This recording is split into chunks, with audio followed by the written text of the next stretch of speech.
दोस्तों नमस्कार, स्वागत है आपका 4 PM पर। मैं हूं आपके साथ अदिति। सीसीटीवी में वोट चोरी के सबूत जलाते हुए पकड़े गए भाजपाई विधायक। एसआईटी जांच में सनसनीखेज खुलासा हुआ है, जिसके बाद इलेक्शन कमीशन की, राजीव कुमार की, ज्ञानेश कुमार की उल्टी गिनती शुरू हो गई है। भारतीय जनता पार्टी के विधायक ने मतदाताओं के नाम हटाने के सबूत जलाए। एसआईटी रिपोर्ट में यही खबर सामने आई है। आपके स्क्रीन पर खबर है। कर्नाटक के अलंद विधानसभा क्षेत्र में वोट चोरी मामले की जांच कर रहे विशेष जांच टीम यानी एसआईटी ने 2023 के विधानसभा चुनावों से पहले मतदाता सूची में जो हेराफेरी हुई है, जो घपलेबाजी की गई है, हजारों वोटर्स के नाम हटाए गए हैं बड़े पैमाने पर, जो प्रयास किया गया था उस पर एसआईटी ने एक बड़ा खुलासा किया है। अब दोस्तों, आपराधिक जांच विभाग यानी सीआईडी के विशेष या आप कह सकते हैं कि शीर्ष सूत्रों के अनुसार संदिग्धों को प्रत्येक का नाम हटाने के लिए, मतलब एक वोटर के नाम हटाने के लिए 80 रुपए का भुगतान किया गया था। इस खबर के बारे में मैंने पहले ही आपको बताया था कि एक नाम हटाने के लिए 80 रुपए का खर्च किया गया था और ऐसे 6,994 नाम यानी करीब 7,000 मतदाताओं का नाम मतदाता सूची से हटाया गया था, जिसके चलते करीब 4 लाख का खर्चा हुआ था। अब दोस्तों, इनमें एक नया ट्विस्ट आ गया है। एसआईटी ने अपने जांच में एक ऐसा खुलासा किया है कि सुनेंगे तो आप भी दंग रह जाएंगे। अब इसमें सीसीटीवी फुटेज, सबूत जलाना, बीजेपी विधायक की एंट्री, सब कुछ आपको मैं बताऊंगी। पहले अब खबर को अच्छे से समझ लीजिए। दोस्तों, लगभग 6,000 वैध मतदाता थे, जिनके अधिकांश उसमें से दलित थे, अल्पसंख्यक यानी मुसलमान थे, क्रिश्चियंस थे, जिनके नाम हटा दिए गए थे, जिनके बारे में माना जाता है कि वो कांग्रेस के समर्थक थे। अब ये तो बहुत ही प्लानिंग के तहत, बहुत ही मतलब खुराफाती दिमाग लगा करके भाजपा और चुनाव आयोग करते हुए नजर आ रहे थे। अब एसआईटी ने कुलबर्गी स्थित एक डेटा सेंटर से जुड़े कम से कम 6 प्रमुख सस्पिशियस पर्सन की पहचान की है कि जिन्होंने इस तरीके से इस पूरे घटनाक्रम को अंजाम दिया है, जिन्होंने कथित तौर पर डेटा डिलीट करने के लिए voice over internet protocol system का इस्तेमाल किया था। यह भी एक संदेह वाली बात है कि आरोपियों ने इस प्रक्रिया को आसान बनाने के लिए, यानी ये जो voice over internet protocol system है ना, इस पूरे के पूरे प्रोसेस को आसान बनाने के लिए करीब 4 लाख रुपए का, 3-4 लाख रुपए का और खर्चा किया था। मतलब एक नाम वोटर डिलीट करने के लिए 80 रुपए लिए गए थे। अब उस हिसाब से आप कह सकते हैं कि 56, मतलब 5,60,000 रुपए इसके पीछे खर्च किया गया था। एक व्यक्ति के लिए अगर 80 रुपए लिया गया तो करीब 6,994 व्यक्ति के लिए, 7,000 व्यक्तियों के लिए जिनका नाम हटाया गया था, इसके लिए करीब 5.5 लाख रुपए का खर्चा किया गया। अब इस voice over internet protocol system का इस्तेमाल करने के लिए 4 लाख और खर्च किए गए थे। अब जांचकर्ताओं यानी जो एसआईटी के इन्वेस्टिगेटर्स हैं, उनके मुताबिक उनका कहना है कि पूर्व भाजपा विधायक सुभाष गुट्टेदार के बेटे हर्षनंद एस गुट्टेदार के लिए काम करने वाले एक डेटा एंट्री ऑपरेटर को 6,000 से ज्यादा मतदाताओं के नाम हटाने का निर्देश दिया गया था। अब खबर ये निकल के आ रही है कि एक सीसीटीवी फुटेज मिला है। उस सीसीटीवी फुटेज में ये पाया गया कि विधायक जी के घर पर, उनके आसपास कई ऐसे वोटर कार्ड्स मिले, जले हुए वोटर कार्ड्स मिले। इनमें से केवल 24 मतदाता ही, मतलब ये जो 6,000 की पूरी सूची है, 6,994 की जो सूची है, उसमें महज 24 मतदाता ही नकली या मृत पाए गए थे, जबकि बाकी सब असली मतदाता थे जिनको हटाया गया।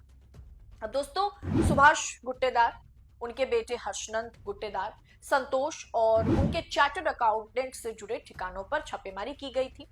एसआईटी ने छापेमारी की और इस छापेमारी के दौरान एसआईटी को गुट्टेदार के घर के पास जले हुए मतदाता रिकॉर्ड मिले। अब उन्होंने सीसीटीवी फुटेज मुहैया कराने के लिए विधायक जी को, पूर्व विधायक जी से कह दिया है गुट्टेदार को कि आप सीसीटीवी मुहैया कराइए।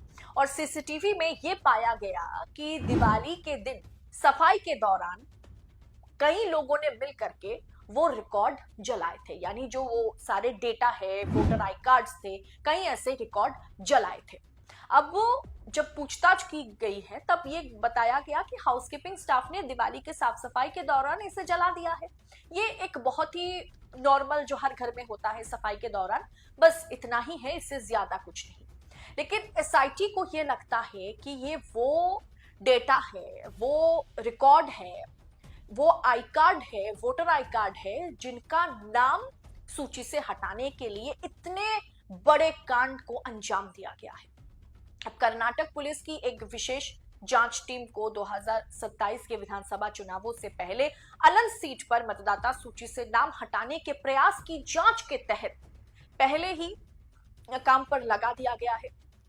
और इसमें जो सबसे हैरान करने वाली अपडेट आई है, जो सबसे हैरान करने वाली खबर निकल के आई है, वो ये सीसीटीवी फुटेज है। अब खबर पर देख पा रहे होंगे, द इंडियन एक्सप्रेस की एक्सक्लूसिव रिपोर्ट के मुताबिक सीसीटीवी फुटेज में कथित तौर पर गुत्तेदार के सहयोगियों द्वारा दस्तावेजों को नष्ट करने का प्रयास दिखाया गया है। जी हाँ, यही बात एसआईटी कोर्ट में करती हुई नजर आई। एसआईटी ने इस बात की पुष्टि की है कि जो सीसीटीवी फुटेज वो बरामद किए हैं उसमें गुत्तेदार के सहयोगियों द्वारा दस्तावेज को नष्ट करने का प्रयास साफ तौर पर सीसीटीवी फुटेज में दिखाई दे रहा है, जिसके बारे में एसआईटी ने आरोप लगाया है कि वे अलग मतदाता सूचियां थी। अब दोस्तों, जाहिर सी बात है, ये कोई छोटी मोटी बात तो नहीं है, बहुत बड़ी बात है। जिस विधायक पर सूची से नाम हटाने का आरोप लगता रहा, अब उसी के घर के आसपास से जले हुए रिकॉर्ड अगर मिले, जले हुए वोटर कार्ड्स अगर मिले, तो सवाल उनसे पूछा जाएगा। जिस पर कर्नाटक सरकार के मंत्री प्रियंक खड़गे, जो कि मल्लिकार्जुन खड़गे के बेटे हैं, उन्होंने सबसे पहले ही अलंद विधायक BR पाटिल के साथ मिलकर के मतदाता सूची से नाम हटाने का जो प्रयास भाजपा वाले कर रहे थे, इस मुद्दे को उन्होंने सबसे पहले बढ़ चढ़ के उठाया था।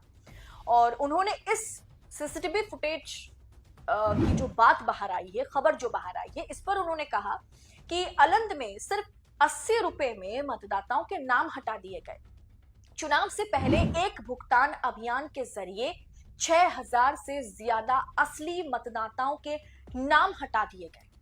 उन्होंने यह भी कहा है कि इस तरीके से नाम हटाना, और कह सकते हैं कि ये चुनावी प्रक्रिया हो या फिर देश की लोकतंत्र हो, सब कुछ के खिलाफ है। और आप जानते हैं कि इस तरीके की घटनाओं के चलते नतीजे पर किस तरीके का असर पड़ता है, परिणाम बदल सकता है। और उन्होंने ये भी कहा कि एसआईटी की अंतिम रिपोर्ट का हमें इंतजार है, वही रिपोर्ट आने के बाद पता चल जाएगा कि क्या कुछ हुआ है। कांग्रेस ने भी इस मुद्दे पर साफ तौर पर हमला किया है, बीजेपी पर और चुनाव आयोग पर, और कहा है कि लोकतंत्र पर यह सीधा हमला है। और उन्होंने ट्विटर पर यह बयान भी दिया कि पार्टी ने आरोप लगाया है कि 6018 मतदाताओं के नाम हटाने के लिए करीब करीब 4,80,000 रुपए की फर्जी अर्जी डाली गई थी और करीब करीब 5.5 लाख रुपए खर्च किए गए हैं। अब दोस्तों, जाहिर सी बात है, इसे भाजपा की वोट चोर गद्दी छोड़ वाली जो रणनीति राहुल गांधी ने अपनाया है, उसके लिए एक आप कह सकते हैं कि जो राहुल गांधी कह रहे थे, वही एसआईटी रिपोर्ट में धीरे धीरे वही बात सामने आने लगी है।